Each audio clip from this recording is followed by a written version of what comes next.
Hello, everyone. Welcome back to the March Murder Podcast. My name is Maggie. If you're new to our podcast, we are currently following a mystery case involving the tragic murder of Mr. Semper, math teacher, who passed away on February 29.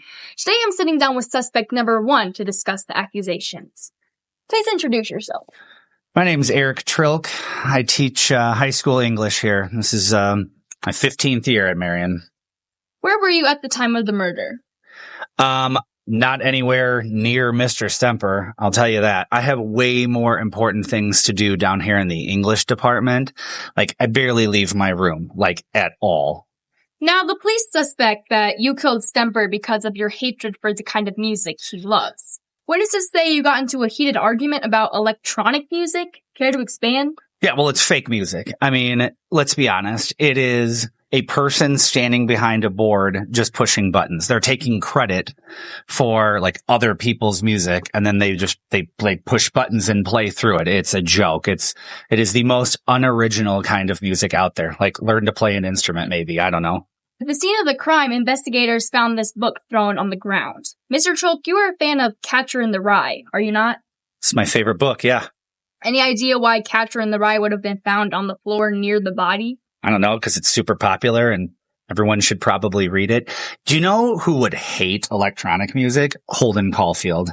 He would go on and on about how phony all of these musicians are.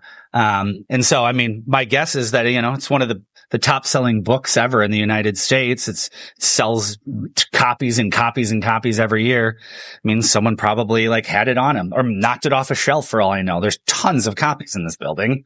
What are your opinions on Mr. Semper? Hey, I like the guy. I've known him for a few years. He's a big baseball guy. But the fact that I'm here is pretty ridiculous. I got no beef with Semper. There's nothing that I would ever do to harm him. I mean, I hardly talk to him. So, it's tragic what happened. That's for sure. But, I have nothing to do with it. So thank you for your comments today. We have another update from the police, a witness statement from a student who was present at this school that morning. She was allegedly practicing speech with Mrs. Cannon, which is atypical for a night owl such as herself. Mm-hmm. Let's hear that statement. My name is Madison. I am a freshman.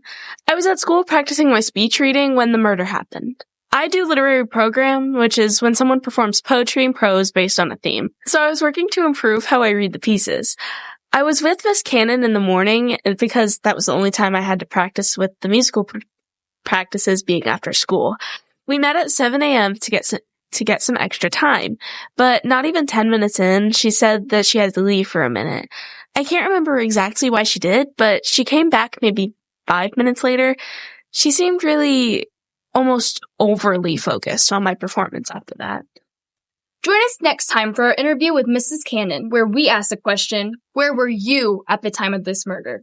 I'm Maggie. Thanks for joining us today.